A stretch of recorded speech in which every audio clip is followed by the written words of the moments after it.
행복한 한식일입니다. 우리 이동순 사모님 저녁 예배 뵙게 돼서 정말 진심으로 환영합니다. 지난주에 이어서 제가 이름은 모르지만 우리 두 청년들이 계속 저녁 집회 함께 하고 있는데 하나님 말씀 가운데 최화랑 우리 자매님 그리고 또 한 분의 이름을 제가 실례가 안 되면 알 수 있을까요? 최아름 자매님이시죠? 진심으로 환영합니다.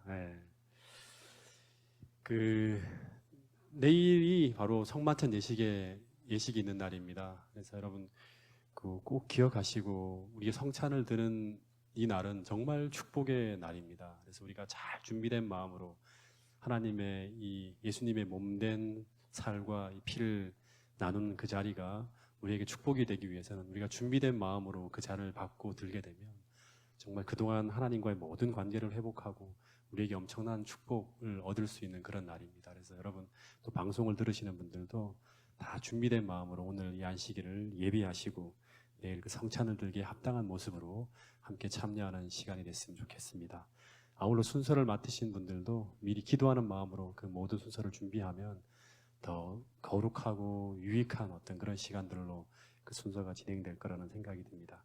어쨌든 기도를 부탁드리고요. 그리고 하나 더 광고 드리고 싶은 거는 그 다음 주 안식일이 원래 예정은 돼 있지 않았지만 침례식이 있습니다. 근데 그 침례 후보자가 처음에는 2명이었다가 지금 4명으로 늘었습니다. 그래서 그 다음 주 이 성찬식이 끝나고 난 다음 주에는 우리가 또 4분의 또 침례 후보자들을 혹시나 모르겠습니다. 5분까지도 나올 수 있는데 하여튼 여러분 기도를 해서 부탁드리니까 여러분도 기도하셔서 그 모든 예식이 하나님께 영광이요 또 참여하는 모든 분들에게도 큰 축복이 되는 그런 날이 될 수 있도록 기도를 부탁드리겠습니다. 자, 오늘도 우리 로마서 12장 말씀을 가지고 함께 은혜를 나누어 보도록 하겠습니다. 화요일 날 간단하게 했는데 잠깐 복습하면서 12장 3절부터 오늘은 그 뒷부분까지 좀 더 나가 보도록 하겠습니다. 12장 3절 함께 읽어보겠습니다. 시작. 내게 주신 은혜로 말미암아 너희 각 사람에게 말하노니 생각할 그 이상의 생각을 품지 말고 오직 하나님께서 각 사람에게 나누어 주신 믿음의 분량대로 지혜롭게 생각하라. 그 이상의 생각을 품지 말고 지혜롭게 생각하라. 그 세계적으로 아주 유명한 그룹인 IBM이라는 그 컴퓨터 회사이죠. 이 미래는 아주 그런 쪽에 밝으니까요. 근데 그 IBM이라는 회사의 창설자가 누구냐 그러면 이 토마스 왓슨이라는 사람이라 그럽니다. 근데 이 사람이 회사의 창업기 때 그러니까 시작할 때 사무실 모든 벽에다가 붙여놓은 글자가 뭐였냐 그러면 think, 생각하라는 거예요. 생각하라. 그래서 그 회사가 위기를 맞을 때마다 이 사람이 항상 하는 말이 뭐냐 그러면 이 위기의 이 문제는 우리가 좀 더 깊이 분명하게 생각하지 않고 행했기 때문이라고 연설을 했대요. 그리고 회사가 반대로 막 번영할 때도 늘 하는 얘기가 뭐냐 그러면 지금 우리는 우리의 생각의 코스트, 그 대가를 받고 있는 거라고 말할 정도로 이 생각에 대한 것들을 굉장히 강조했다 그럽니다. 근데 어쩌면 이 생각에 대한 이 부분은 생각이라는 것이 중요성에 대한 이 이야기는 성경에도 이런 얘기들이 나와 있죠. 그죠? 그러니까 이건 어떻게 보면 성경적 진리와도 같은 거예요. 그 누가복음 6장 45절에 보면 선한 사람은 마음이란 생각이죠. 생각에 쌓은 선에서 선한 것들을 내고 행동을 하게 되고 악한 자는 그 쌓은 악에서, 다시 말하면 그 생각에 쌓은 악에서, 악이 계속 그 마음속에 지배하고 있고 생각하고 있으니까 악한 행동이 나타난다는 거예요. 그래서 생각이라는 것은 우리의 행동과 선택, 어떤 결정을 좌우하는 굉장히 중요한 게 바로 마음에서 벌어지는 거예요. 여기서 승리하면 현장에서, 행동에서도 바른 행동이 나타나는 거예요. 여러분, 그래서 이 사도 바울이 이 로마서 12장의 본문에서 이 지혜롭게 생각하라는 명령을 주고 있어요. 지혜롭게 생각하라. 마땅히 생각해야 될 것들, 하나님이 주시는 생각들을 받아들이고 지혜롭게라는 말은 분별하라는 거죠. 그죠? 이 거룩하지 못한 생각들, 바른 결정이 믿음에 위배되는 이런 모든 것들을 필터링 해야 된다는 거예요. 여러분, 기독교 신앙에 감성적인 요소가 있습니까? 감성적인 요소가 분명히 있죠. 근데 그 예언의 신을 많이 보는 분들이나 또는 성경을 좀 이렇게 깊이 있게 연구해 보면 신앙은 이 감성이 이성을 지배해서는 절대 안 됩니다. 이 감성보다는 이성이 이끌고 나가야 한다는 것을 매번 엘렌 화이트의 글을 보면 지적하고 있어요.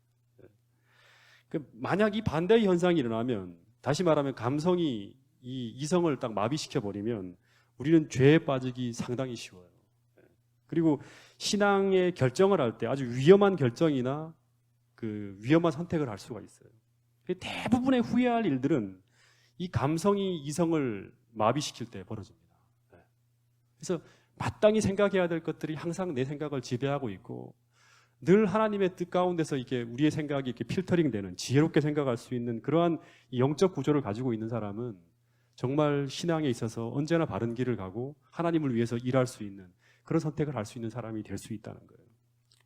여러분, 그래서 우리가 때로 지난 화요일에 이런 얘기를 했는데요. 열정이 있는 사람을 믿음이 있는 사람이라고 착각하는 경우가 많다고 얘기를 했어요.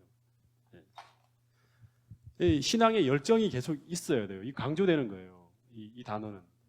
그래서 이 라오디게아 교회는 이 열정이 사라졌죠. 열심이 없어요. 그죠? 하지만 이 열정이 이꼬르 믿음은 아니라는 거예요. 절대 이 열정이라는 게 믿음이 아니에요. 사도 바울은 굉장히 열정이 있는 사람이었어요.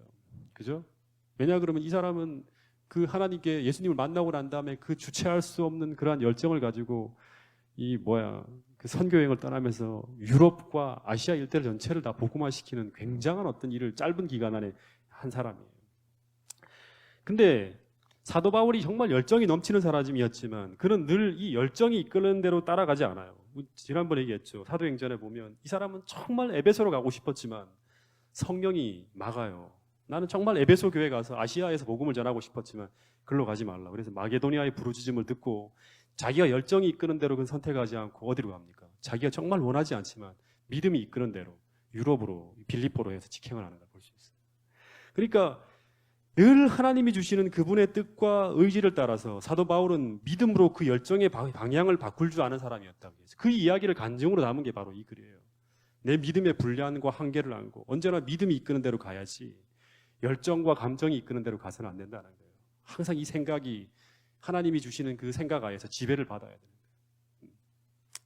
여러분, 그래서 우리가 매일 매순간 이 로마서 12장에서 말하는 것처럼 하나님의 선하시고 기뻐하시고 온전하신 뜻, 이 생각이거든요. 생각으로부터 오는 거예요. 이것이 무엇인지 늘 기도하면서 차가운 이성을 통해서 분별하고, 그리고 그 생각이 늘 우리를 지도하도록, 우리의 감정과 열정이 이 생각의 지배를 받도록 우리가 늘 하나님 앞에 우리 자신을 두는 그런 기도의 시간을 가져야 한다는 거예요. 여러분, 그래서 믿음을 따라가야지 단순히 어떤 열정과 열망에 노출되어 살아서는 안 돼요. 그 열정의 방향이 하나님의 뜻과 반대가 될 때는, 그 사람의 이 열정은 믿음의 방향과 반대가 될 때는 교회를 파괴하는 일을 할 수도 있다는 거예요. 그 계시록 2장에 나와 있는 그 대표적인 사람이 누구다? 청년들. 처음엔 성령이 충만하고, 니골라. 우리 공부했던 거죠. 자, 그리고 4절 한번 보겠습니다. 4절. 그 이야기를 우리가 화요일날 좀 나눴고요. 4절 또 읽어보겠습니다. 시작. 우리가 한 몸에 많은 지체를 가졌으나 모든 지체가 같은 기능을 가진 것이 아니니. 여러분, 이 지체라는 말이 무슨 뜻입니까? 그러니까 여러분 모두를, 교회 구성원 자체를 지체라 그럽니다. 한 몸에, 어떤 몸의 지체라 그럽니다. 이 몸은 교회죠, 그죠? 이 교회인데 누구의 몸이냐 그러면 그리스도의 몸이에요. 예수님이라는 게 교회하고 이 그리스도와 같이 하나로 이렇게 보는 거예요. 여기에 몸의 각 지체들이 바로 여러분 모두라는 거예요. 지체라는 말이 뭐죠? 지체? 입, 코, 눈, 발, 다리, 이런 걸 다 지체라 그러는 거예요. 그러니까 저 같은 경우는 입이라 할 수 있겠죠. 계속 여러분들에게 말을 하니까. 그래서 여러분 이 지체라는 말을 좀 생각을 많이 해야 돼요. 이 지체라는 말은 나는 이게 손이고 다리고 하잖아요. 지체라는 말은 여러 가지를 지난번에 얘기했지만 또 하나 우리가 생각해야 할 수 있는 게 뭐냐 그러면 서로가 서로를 필요로 하는 사람이라는 거예요. 서로가 서로를. 이 꼭 기억을 해야 돼요. 그 화요일 날 말씀드린 것처럼 손은 손 혼자서 동떨어져 할 수 없어요. 그죠? 만일 어떤 물건을 잡으려 할 때 이 손은 눈과 발의 도움을 받아야지만 이걸 잡을 수 있죠. 그죠? 네. 손이 이 자기 혼자 동떨어져 한다 그러면 이건 어떻게 보면 그 순간부터 이미 이 손으로서의 기능을 할 수 없는 거예요. 여러분 이 이야기를 고린도전서 12장을 한번 보겠습니다. 12장 19절. 이 12장 이야기와 그 성령의 은사 이야기인데 로마서 12장의 이 부분을 같이 비교해서 보면 더 자세하게 볼 수 있어요. 자, 19절부터 한번 보겠습니다. 19절부터 27절까지를 한번 읽어보겠습니다. 시작. 이제 지체는 만일 다 한 지체뿐이면 몸은 어디냐? 이제 지체는 많으나 몸은 하나라. 눈이 손더러 내가 너를 쓸 데가 없다 하거나 또한 머리가 발더러 내가 너를 쓸 데가 없다 하지 못하리라. 그뿐 아니라 더 약하게 보이는 몸의 지체가 도리어 요긴하고 우리가 몸에 덜 귀히 여기는 그것들을 더욱 귀한 것들로 입혀주며 우리의 아름답지 못한 지체는 더욱 아름다운 것을 얻느니라. 그런즉 우리의 아름다운 지체는 그럴 필요가 없느니라. 오직 하나님이 몸을 고르게 하여 부족한 지체에게 귀중함을 더하사 몸 가운데 분쟁이 없고 오직 여러 지체가 서로 같이 돌보게 하셨느니라.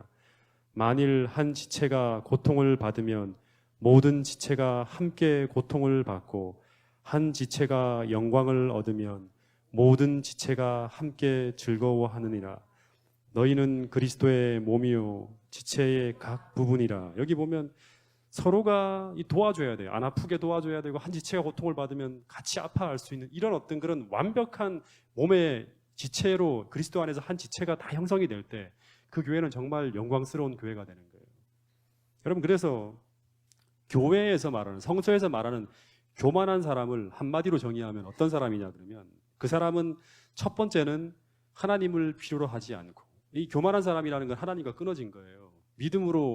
믿음이 있는 사람은 절대 하나님 앞에 교만하게 설 수 없어요. 그러니까 믿음으로 알며 살지 않는 사람이죠. 근데 이 교만한 사람을 한마디로 정의하면 그 사람은 하나님을 의지하지 않아요. 필요로 하지 않고. 두 번째는 이웃을 필요로 하지 않는 사람. 여기 나온 것처럼 난 너하고 상관없어. 너 필요 없어 하는 거예요. 바꾸어 말하면 이런 지체의식이 결여되어 있는 사람, 마치 혼자 살아갈 수 있다고 교회 안에 착각하기 때문에 이웃이라는 어떤 존재를, 이 지체를 소중히 여기지 않는 거예요. 여러분, 그 반면에 겸손한 사람은 이웃을 필요로 하기 때문에 이웃의 존재를 소중히 여길 줄 아는 사람이에요. 다시 말해 이 지체를, 여러 다른 지체들. 이런 어떤 지체의식이 우리에게 꼭 필요해요.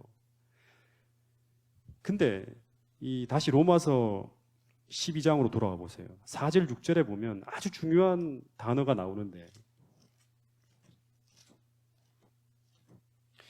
이 로마서 12장은 믿음으로 말미암는 의를 경험한 사람은 어떻게 살아가는가 하는 거예요. 이 지체의식이 강하게 있기 때문에 모든 사람을 소중히 여긴다는 거예요. 네. 자, 12장 4절부터 6절을 한번 읽어보겠습니다. 시작. 우리가 한 몸에 많은 지체를 가졌으나 모든 지체가 여기 같은 기능을 가진 것이 아니라 했어요. 그 다음에 이와 같이 우리 많은 사람이 그리스도 안에서 한 몸이 되어 서로 지체가 되었느니라. 6절. 우리에게 주신 은혜대로 받은 은사가 각각 어떻다? 다르니. 다르다는 말. 네, 다르다는 말. 같은 기능을 가진 것이 아니고 받은 은사가 각각 다르다는 말. 이 말을 좀 우리가 눈여겨봐야 돼요. 여러분, 하나님은 우리 개개인이 서로 다른 존재라는 사실을 강조하고 있어요. 그러니까 다시 말하면 이 말씀을 받아들이고 겸손하게 살아가는 사람은 어떤 사람이냐 그러면 나와 이웃이 다르다는 사실 때문에 이웃을 비판하지 않아요. 다른 지체를. 여러분, 모든 사람이 다 달라요. 그죠? 이 우리 교회에 있는 사람 70, 80명, 90명, 100명 다 모인다 하더라도 모든 사람이 다 다르다는 사실을 우리가 먼저 생각을 해야 돼요. 다른 특징들을 가지고 있다는 거. 근데 이것을 인정하지 않으면, 다시 말하면 우리가 흔히 말하는 것처럼 이 다름을 틀림으로 이해하게 되면 우리는 함께 공존할 수가 없고 이 공동체가 위기에 빠질 수가 있습니다. 네. 여러분, 그래서 믿음이 없는 사람, 다시 말하면 이 하나님이 주시는 이 지체의식에 대한 것들을 확실하게 생각하지 않고 교회를 바라보는 사람은, 다시 말하면 교만한 사람이죠. 그 사람의 특징은 내가 판단하고 내가 생각하는 것이 가장 옳은 것이기 때문에 모든 사람이 다 자기처럼 생각해야 한다고 생각하고 자기처럼 행동해 주기를 바라요. 그래서 이 자기 중심에 갇혀서 자기 기준과 달리 행동하고 생각하고 자기를 따라주지 않는 다른 사람의 행동과 생각의 모습을 끊임없이 비판하게 받아들일 수가 없으니까. 네. 여러분, 이런 사람은 하나님이 우리에게 주신 이 공동체 안에서의 다양성을 아직도 발견하고 있지 못한 사람이에요. 여러분, 다시 말하면 하나님을 인정하지 않는, 이 다름을 인정하지 않는 이런 사람이 추구하는 것은 한마디로 말하면 이 획일성을 추구해요. 획일성.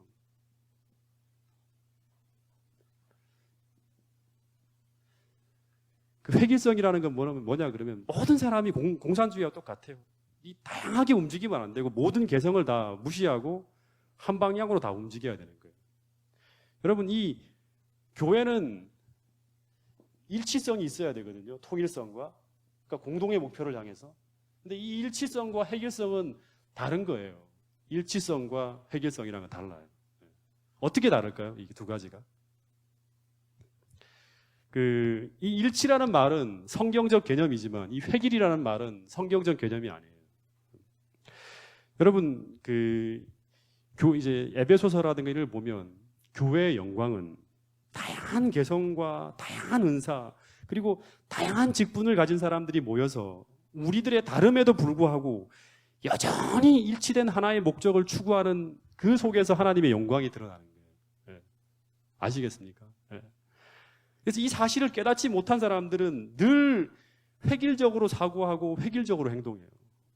자기처럼 생각하고 자기처럼 행동하지 않는다는 사실 때문에 쉽게 이 다른 지체를 비판하고 인정하지 않고 비난하고 화를 내고. 미국의 어느 목사님이 새 교회에 취임을 했는데 그 교회는 늘 갈등이 많은 교회였다 그래요. 굉장한 갈등이. 이 평신도 지도자들이 늘 잘난 사람들만 다 모여 있어갖고 다른 사람을 향해 끊임없이 비판하고 비난하는 것이 그 교회의 문제였어요. 근데 이런 비난과 비판이 교회 일상적인 풍토였대요. 매일같이 싸우는 거예요. 왜냐? 그러면 워낙에 독특한 사람들이 많이 있기 때문에. 근데 어느 날 이 목사님이 성도들을 깨우쳐 주려고 뭔가 담요에 둘둘 말아갖고 뭔가 하나를 들고 강대상에 딱 올라갔대요. 그리고 그 담요를 딱 열자 종이 한 장이 나왔는데 거기 종이에 뭐가 그려져 있었냐 그러면 아주 큰 눈이 하나 딱 그려져 있었대요. 사람 눈이. 그러면서 목사님이 사람들에게 얘기하면서 이 눈을 보니까 어떤 느낌이 드세요? 하고 물었대요. 그랬더니 교인들이 뭐라고 대답했을까요? 그 눈이 크다하게 그려 있는 걸 하나 딱 들고 와서 사람들에게 딱 보여주니까. 네? 사람들이 뭐라 그랬을 것 같아요? 네? 네? 눈을 보면 어떤 느낌이 들어요? 목사님. 우리 교회는 뭐 그런 사람이 없는가 봐요. 아주 징그럽다고 얘기를 했대요. 너무너무 징그럽다고, 흉측하다고. 그러면서 목사님이 이제 그분들에게 그 얘기를 듣고 난 다음에 하는 말이 뭐냐 그러면 우리에게도 이처럼 한 시각만 있다면 교회가 어떻게 될까요? 하고 물었대요. 우리에게 다양한 시각과 다양한 지체가 필요하다는 거예요. 이 다양한 지체가 어우러져서 함께 일할 수 있는, 다시 말하면 공동의 목표를 추구할 수 있는 어떤 그런 사랑으로 연합된 이런 어떤 지체의식이 교회에 있다면 우리는 서로 다른 많은 사람들 때문에 힘들고 비판하고 다투는 것이 아니라 서로를 필요를 느끼게 되는 어떤 그런 공동체가 되어서 굉장한 에너지로 교회가 부흥할 수 있다는 걸 얘기했다는 거예요. 여러분, 다 개성이 다른 선명한 다른 색깔을 가지고 있지만 그러나 다름에도 불구하고 조화를 이룰 수 있는 이런 지체의식으로 우리가 조화롭게 연합할 수만 있다면 그 다름이 서로에게 보완이 되고 도움이 되어서 더욱 아름답고 더욱 힘있는 공동체를 만들어낼 수 있다는 게 하나님의 비전이에요. 재림교회에 들어오신 분들은 보면 제가 원당에서도 보고 우리 교회는 조금 덜한 것 같아요. 굉장히 독특한 그런 캐릭터를 가지고 있는 분들이 많아요. 이 재림교회는 재림교회 오신 분들을 보면. 근데 그런 분들이 뭔가 어떤 열정과 그런 어떤 것이 이제 조화롭게 함께 뭉쳐진다 그러면 굉장한 재능이 많거든요. 그런 것들이 조화롭게 한 방향으로 하나님의 공동 목표를 위해서 서로의 다름을 인정하면서 연합하게 될 때 교회는 크게 부흥할 수가 있는 거예요. 여러분, 성주 엄마와 제가 비슷한 것 같아요? 다른 것 같아요? 성격이. 네, 네. 어떨 것 같아요? 김무준 집사님? 네. 저 사람과 저랑 이렇게 지금 20년 가까이 살고 있거든요. 17년 정도. 네. 서로가, 예? 비슷하니까 잘 사는 것 같습니까? 예. 예. 달라도 보통 다른 게 아니에요. 예. 우리 청년들 아마 3040은 다 알 거예요. 하도 많은 얘기를 들어가고. 저 사람은 외향적인 사람이고, 저는 내성적인 사람이에요. 저 사람은 휴가를 가도 그래서 많은 사람이 있는 곳을 가야 하고, 저는 사람이 적은 곳을 가야 해요. 여기만 해도 다투겠죠. 저는 재림여순으로 가려고, 저 사람 해수욕장 가려고 그러고. 저는 숲으로 가려고 그러고, 저 사람 바다로 가려고 그러고. 다툴 수밖에 없잖아요. 나는 그게 싫은데. 예. 그리고 저는 저 사람은 웃고 떠들어야지만 스트레스가 풀려요. 웃고 떠들고 이렇게 해야지만, 얘기를 많이 해야지만 사람이 많은 데 가서. 근데 저는 어디 가야 스트레스가 풀리냐면 조용한 곳에 가야 스트레스가 풀려요. 지난번에 보현 씨가 그 MBTI 검사해 보니까 또 정확하게 나오더라고요. 이 사람이 많은 곳에 쉴 수가 없어요, 저는요. 그러니까 이게 다퉈도 보통 다툴 수밖에 없는 사람이 살고 있는 거예요, 한 가정에서. 그래서 만약에 우리가 서로의 다름을 인정해주지 않으면 매일 싸울 수밖에 없는 커플이에요. 진짜 20년을 살아온다는 게 기적이죠.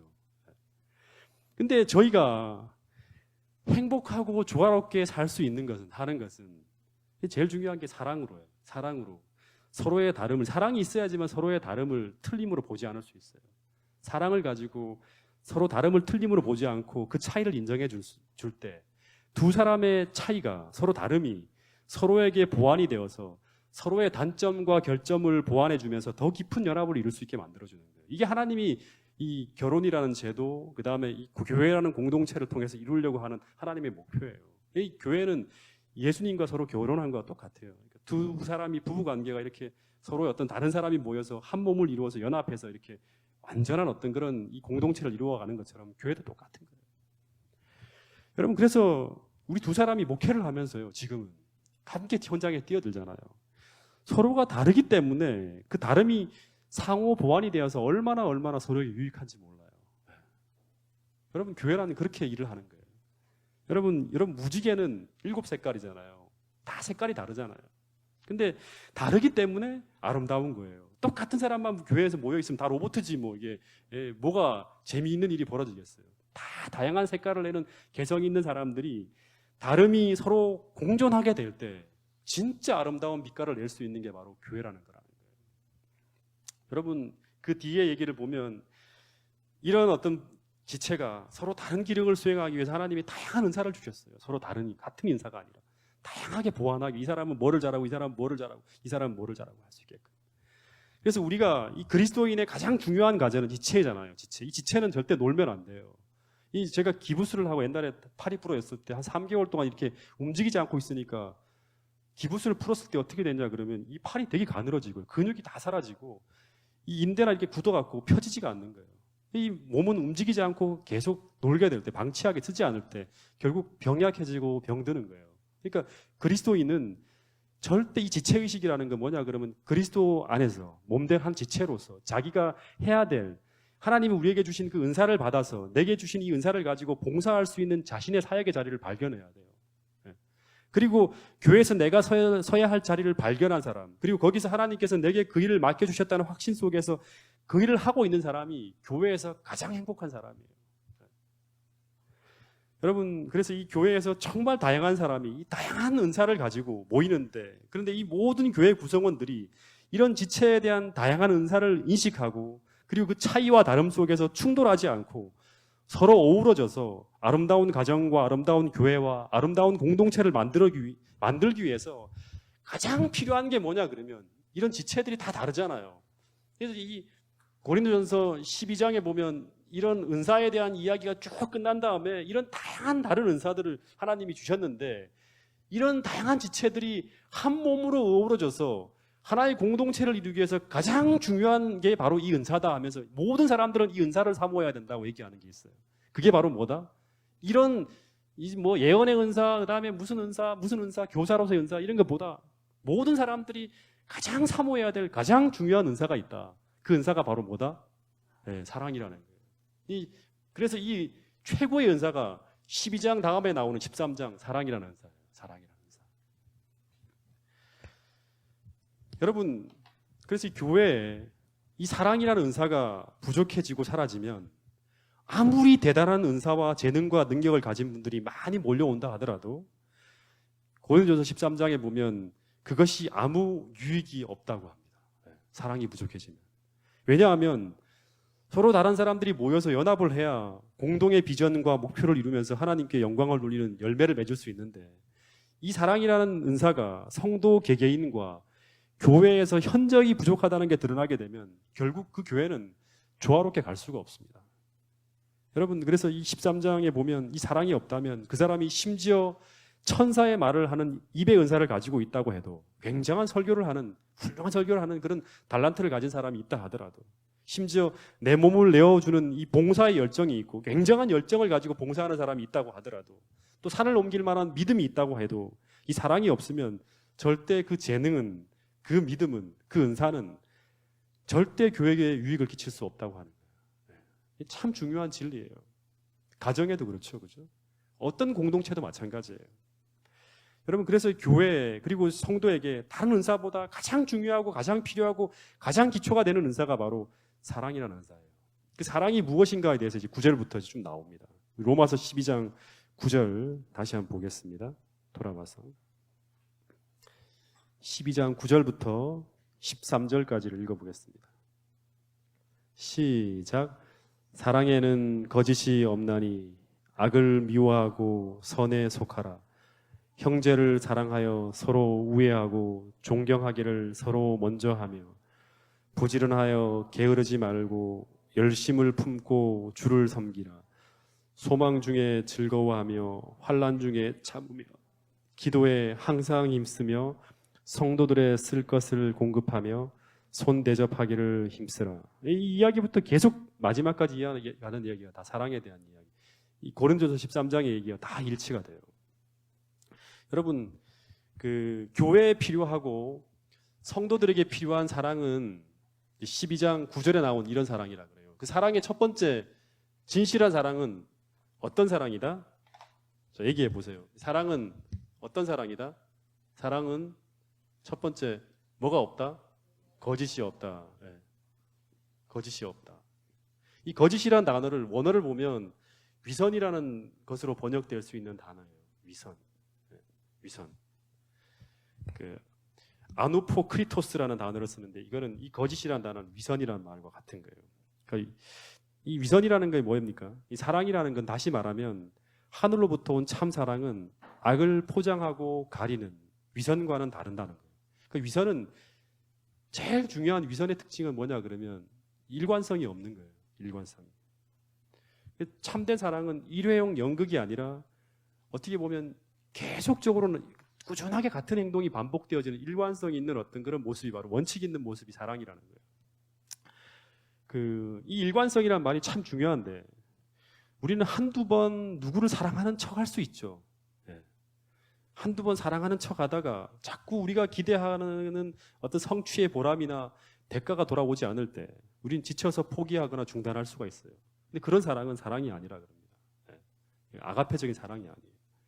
저는 솔직히 이제 이 말씀을 보면서 이 교회 몇몇 분들을 제가 참 존경하게 됩니다. 그러니까 교회가 어려울 때나 힘들 때나 위기에 때나 평안할 때나 언제나 같은 자리에서 일관성 있게 교회를 위해 희생하고 봉사하며 묵묵히 같은 자리에서 이 교회를 지키면서 이 주님을 향한 진실한 사랑을 실천하는 분들은 바로 오늘 이 주님의 몸된 교회를 향한 그 사랑이 거짓 없는 진실한 사랑이었음을 입증하시는 분들이라고 생각하는 거예요.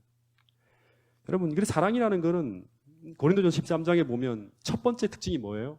첫 번째 특징이 뭐예요? 사랑은 오래 참고, 그 다음에 그 뒤에 얘기도 보면 사랑은 끝까지 뭐 한다? 끝까지 뭐 한다? 견디는이라 그래요. 견디는이라. 이 견디는이라. 끝까지 견딘다는 거예요. 다시 말하면 오래 참고 끝까지 견디는 인내를 동반하는 거예요. 그 속에 진실한 사랑이라는 게 나타나는 거예요.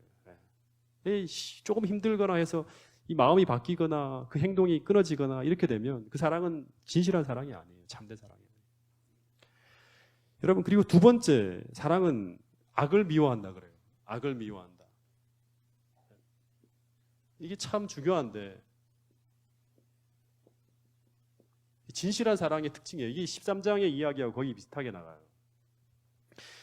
오늘날 사랑을 생각하면 많은 사람들은 그 사람이 어떠하든지 그 사람을 포용하고 끌어안는 것이 사랑이라고 사람들이 생각해요. 무조건 끌어안아야 된다고. 근데 그 사람이 어떤 일을 해도 다 용서해주고 다 덮어주는 그런 사랑이, 어떻게 보면 세상적으로는 관용이 있는 사람, 사랑이 많은 사람이라 그러지만 바울은 참된 사랑은 악을 어떻게 하는 거? 미워하는 거라요. 악을 미워하는 거. 다시 말하면 죄를 용납하지 않는 것이 진짜 사랑이라는 거예요. 우리는 악인은 근데 용납해야겠죠. 죄인은 용납을 해야 돼요. 예수님도 그런 것처럼 죄인은 용납을 해야 돼요. 그렇지만 악인을 사랑하고 용납해야 된다고 생각한 나머지 그 사람의 삶 속에 있던 악까지도 눈을 감고 넘어가 버리는 것은 진짜 사랑이 아니에요. 이웃에 대한 사랑이 아니에요. 여러분, 정말 우리가 이웃을 사랑한다는 것은, 그것은 내가 사랑하는 사람들의 삶 속에 있는 이 죄와 악을 그들이 버릴 수 있도록, 그걸 거기에서 떠날 수 있도록 돕는 것이 바로 뭐냐 그러면 진짜 진실한 사랑이라는 거예요. 여러분, 그래서 진실한 사랑이라는 것은 언제나 악과 싸우고 선을 확실하게 하는 것이 진정한 사랑이에요. 그래서 이 고린도전서 13장에 보면 사랑은 뭐를 기뻐하지 않는다? 뭐를 기뻐하지 않는다? 아니에요? 못 외우시는가 봐요. 사랑은 뭐를 기뻐하지 않는다? 불의를 기뻐하지 않는다. 우리 이동수 사모님 많이 하시네요. 불의를 기뻐하지 않고 진리와 함께 기뻐하는 게 바로 진짜 사랑이라는 거예요. 불의를 기뻐하지 않는 거. 악을 미워한다는 것 같은 말이에요. 표현만 다른 거지. 그래서 여러분, 사무엘상에 보면 엘리의 두 아들들에 대한 그 아들의 죄를 묵과하는 엘리의 사랑은, 그건 참된 사랑이 아니었죠. 결국 두 아이들이 어떻게 됐습니까? 멸망했잖아요. 제사장 직분을 제대로 하지 못하고. 여러분, 그래서 이 참된 사랑은 그 다음 구절에 보면 선에 속한다 그래요. 선. 이 선에 속해 있대. 선이라는 거는 의예요. 의. 그냥 착한 게 아니에요. 그냥 순하고 온유하고 온순한 게 아니라 성경에서 말하는 선은 의예요. 의. 그 쌓은 선에서 선이 나오고 그 쌓은 악에서 악이 나온다 할 때 이 선이라는 거는 의예요. 의. 옳은 거예요. 그 선에 속해 있고, 그래서 사랑의 결과가 선이 아니라면 그 사랑은 참된 사랑이 아니에요. 다시 말하면 의가 아니라면. 왜냐 그러면 사랑은 하나님께 속한 것이기 때문에 그래요. 성경에서 말하는 진짜 사랑은 하나님께 속한 것이기 때문에 하나님이 바라시는 그 결과가 열매들로 통해 나타난다는 거예요. 여러분, 그래서 이 얘기들을 잘 기억하세요. 사랑은 거짓이 없는 것. 다시 말해 위선적인 게 아니라 일관성 있게 계속 꾸준하게 사랑은 시험되어지는 거예요. 위선적인 사랑은 시험이 닥칠 때 그냥 그게 벗겨져 버려요. 근데 끝까지 일관성 있게 인내하며 나가게 만드는 게 바로 사랑이고, 또 하나는 사랑의 결과는 결국에는 사랑은 악을 미워하기 때문에 의라는 열매를 맺게 한다는 거예요. 그 사람이 더 하나님께 가까워지고 더 선해지고 더 의로워질 수 있도록 도와주는 게 바로 사랑의 열매라는 거예요. 그러니까 우리 교회의 공동체도 마찬가지예요. 서로가 서로를 협력하고 사랑하면서 계속 그 사람이 더 주님께 가까이 나오고 더 거룩해지고 더 의로워질 수 있도록 계속 도와줘야 돼요. 그게 바로 이 공동체가 이루어야 될 사랑의 모습이라는 거예요. 자, 그리고 10절 또 읽어보겠습니다. 10절 시작. 형제를 사랑하여 서로 우애하고 존경하기를 서로 먼저 하고, 그 다음에 부지런하여 게으르지 말고 열심을 품고 주를 섬기라. 그 다음에 여기 보면 소망 중에 즐거워하며 환난 중에 참으며 기도에 항상 힘쓰며 성도들의 쓸 것을 공급하며 손 대접하기를 힘쓰라. 이런 말이 있는데요. 여러분, 한번 옆에 계신 분들 한번 보세요. 한번 보세요. 옆에 계신 분들이 어떤 사람이냐면 제가 이제 설명해 드릴게요. 옆에 있는 사람 쳐다보세요. 이경주 사님 혼자 계시네. 예. 여러분, 이 사람들이 어떤 사람이냐 그러면요, 여러분들이 평생을 사는 사람들이 아니에요. 평생을 살 사람들이 아니라 하늘에 가서도 함께 이 옆에 있는 사람들과 관계를 지속하면서 영원히 살아야 될 사람들이란 사실이에요. 이 사람들이 영원한 기업을 함께 나눌 사람들, 이 땅에서 10년, 20년 살 사람들이 아니에요. 여러분, 탈무드를 보면 이런 말이 있대요. 형제라는 정의를, 형제란 우리가 한평생 살아가는 동안 서로 의지하고 서로 붙들어 세울 수 있도록 하나님이 주신 선물이라 그럽니다. 그러니까 이 교회의 모든 분들은 다 지체라는 거고 형제 자매들이에요. 형제. 그러니까 우리가 평생 우리가 이 땅에 살 때 하나님께서 우리를 돕도록 서로 붙들어 세울 수 있도록 하나님이, 여러분, 이 교회에서 함께 얼굴을 대면하여 교제하는 이 한 분 한 분을 여러분 진정으로 형제 자매로 인식하면서 서로 우애하고 사랑할 수 있게 되기를 간절히 바라겠습니다. 그 천상의 사랑이 나타나야지만 이 교회가 천국이 될 수 있고 쉴 수 있는 쉼터가 될 수 있는 거예요. 세상의 싸움터에서 지치고 돌아온 사람들이. 여러분, 근데 10절을 좀 더 묵상해 보면 우리가 로마서에서 말하는 믿음으로 말미암는 의의 삶의 결과가 바로 12장에 이렇게 행동한다는 게 16장까지 나오는 거거든요. 말미암는 의의 삶, 그리스도의 은혜를 경험하고 있는 사람이라면 그 첫 번째 모습이 뭐냐 그러면 그 사랑에 반응하고 응답하는 삶을 살고자 한다는 거예요. 그 결과가 뭐냐 그러면 열심을 다해 주님을 섬기려 한다는 거예요. 부지런하여 게으르지 말고 열심을 품고 주를 섬기라. 여러분, 이 말씀은 명령이 아니라 하나님의 사랑에 반응한 사람의 삶에 나타나는 결과와 열매예요. 부지런하다는 신앙을 하는데 부지런하다는 게 뭐예요? 교회 하나님을 섬기는데 부지런하게 섬긴다. 이 부지런함이라는 건 열정이에요, 열정. 이 원어를 보면 열정. 그 열정과 열심을 다해서 섬긴다. 여러분, 다시 말하면 하나님을 섬기는 일에 게으르지 않다는 말은 피동적이지 않다는 거예요. 그죠? 피동적이지 않다. 우리 이제 아이들이 이제 아침에 이제 우리 홈스테이를 하니까, 홈스쿨을 하니까 애들을 깨우는데 우리가 애들이 스스로 일어날까요? 안 일어날까요? 안 일어나요. 몇 번씩 깨워야지 일어나요. 그러면 두 사람이 막 되게 못마땅해, 그 모습이. 피동적으로 애들이 안 일어나니까 계속 깨워야지만 일어나니까. 근데 여러분, 믿음으로 말미암아 그리스도를 섬기는, 다시 말하면 믿음의 의의를 경험하고 정상적인 그리스도와의 관계를 맺고 있는 사람들은 하나님을 섬기는 일에 열심을 품고 섬긴다는 사실을 기록해야 돼요. 열심을 품고. 다시 말하면 이게 신앙이 스스로 자발적인 신앙의 삶을 살아가지 피동적이지 않다는 거예요. 그래서 교회에 나오는 모든 봉사, 하나님께 드려지는 모든 헌신은 피동적인 그런 봉사는 아니에요. 우리가 실제로 이게 다 자발적인 거잖아요. 그죠?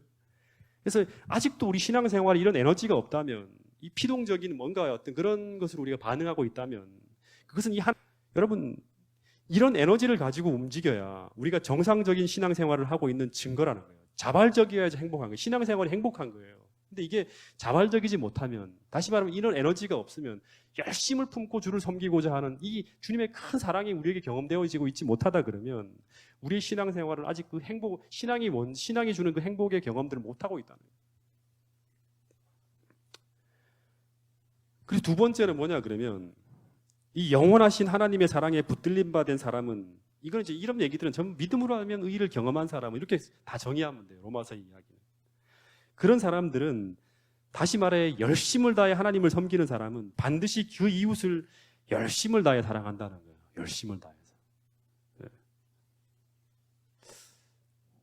네. 여기 이야기가 형제를 사랑하여 우애하고 존경하기를 어떻게 하라? 서로 먼저 하라. 서로 먼저라는 건 뭐예요? 열심히 있는 거예요. 그냥 피동적이지 않는 거예요. 사랑해야지. 없는 사랑 쥐어짜고 막 하는 게 아니라, 그리스도인은, 성도는 은혜를 받은 사람이잖아요. 하나님이 주신 사랑과 은혜의 이 에너지의 준위가 굉장히 파워풀하고 이 복음의 능력이 워낙 크기 때문에 우리로 하여금 서로 먼저 존경하려, 섬기려 한다는 거예요. 서로 먼저 하려 한다는 것은 이 사랑이 억지로 하는 위선적인 사랑이 아니라 거짓이 없고 적극적이고 이타적이고 열정적인 사랑을 모습을 보여준다는 거예요. 서로 먼저 하는 거예요. 그러니까 오늘 우리가 그 믿음을 얼마나 공헌하고 무슨 얘기를 한다 하더라도 이런 사랑이, 이런 어떤 신앙적인 모습이 우리에게 나타나 있지 않다 그러면 그 사람은 다시금 믿음을 하면 의의 관계가 제대로 서 있지 않는 사람이기 때문에 그 신앙을 다시 점검해야 될 사람이라는 거예요. 여러분, 이건 성경이 말하는 믿음으로 말미암아 살아가는 삶의 모습이에요. 예. 예. 그러니까 오늘 우리가 영원하신 하나님의 사랑에 불들림 바 된 사람의 삶에 나타나는 가장 분명한 증거이자 열매가 우리에게 나타나지 않는다 그러면 우리는 다시금 돌아가야 돼요. 여러분, 하나님의 사랑을 받은 자는 반드시 그 사랑에 반응하는, 응답하는 삶을 산다 그랬어요. 그 사람은 바로 열심을 품고 주님을 섬겨요. 게으르지 않고. 그리고 두 번째는 그 받은 사랑이, 하나님을 사랑하는 그 사랑이 다시금 이웃에게 흘러간다는 거예요. 그래서 서로 섬기려고 그러고, 서로 용서하려고 그러고, 서로 우애하려고 그러고, 이런 사랑이 계속 파급돼 나간다는 거예요. 이게 계속 우리의 삶에 영향을 미치지 못한다 그러면 우리는 주님과 의미 있는 정상적인 믿음의 관계가 형성되어 있지 않은 거라고 생각해야 된다는 거예요. 그렇습니다. 12절. 자, 12절 읽어보겠습니다. 시작. 소망 중에 즐거워하며 환난 중에 참으며 기도에 항상 힘쓰라. 열심을 품고 하나님을 섬기는 신앙가들은 환난 중에도 무너지지 않는데요. 환난 중에 참 중요해요. 제가 5장에서 얘기할 때도 이 얘기를 좀 했는데요. 자주 말하지만 우리에게 믿음이 있는가 없는가를 증명하는 가장 중요한 시금석은 뭐냐 그러면 환난이에요. 환난. 이거를 이제 이 환난을 뭐라고도 말하냐 그러면 시험이라고도 해요. 시험, 환난 다 같은 단어예요. 이게 테스트도 되고 트라이얼도 되는 거예요. 테스트도 되고 트라이얼. 그러니까 믿음은 평시에는 시험되어지지 않아요. 절대. 평시에는. 시험은 이 아브라함이라든가 그 다음에 출애굽기를 보면 뭐 이스라엘 백성들, 그 다음에 우리가 마지막 때 통과해야 될 일요일 휴업령도 마찬가지죠. 이것도 시험이거든요. 그리고 야곱의 환난, 전부 다 우리의 믿음을 보여주는 시험이에요. 믿음은 시험을 통해서 입증되어지는 거예요. 그러니까 믿음이 있으면 어려움 속에서도 여기 나오는 그대로예요. 소망 중에 즐거워한다는 거예요. 믿음이 있는 사람은 소망 중에도 즐거워하고, 소망 중에 즐거워하고, 환난 중에도 참아요. 무너지지 않아요. 그리고 믿음은 환난 속에서 우리로 하여금 기도에 항상 힘쓰며 하나님께 매달리게 한다는 거예요. 기도를 항상 힘쓰며 하나님께 매달리게 하는 믿음이 있는 사람의 특징이에요. 그래서 이스라엘 백성들이 광야로 들어갔는데 물이 끊어졌을 때 이스라엘 백성들은 다 불평하고 있지만 우리 최성화 장로님 그때 설교할 때 그 말씀을 주셨죠. 모세는 이스라엘 백성들이 다 잊고 있는 그 한 가지를 잊지 않고 했다는 거예요. 그게 바로 뭐예요? 기도했다는 거예요. 그러니까 시험 중에 기도에 항상 힘쓰며 나가는 거예요. 무너지지 않고. 여러분, 그러나 믿음이 없는 자는 환난 중에 어떻게 할까요? 정반대의 모습이 나타나겠죠. 절망합니다. 그리고 무너져요. 믿음에서 벗어납니다. 막 이렇게 인간적인 방법들을 찾기 시작해요. 소망이 없으니까 원망하고 절망하면서 이 신앙이 무너져 내리는 거예요.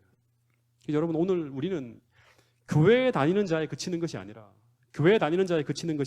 믿음이 있는 자가 될 수 있기를 간절히 바랍니다.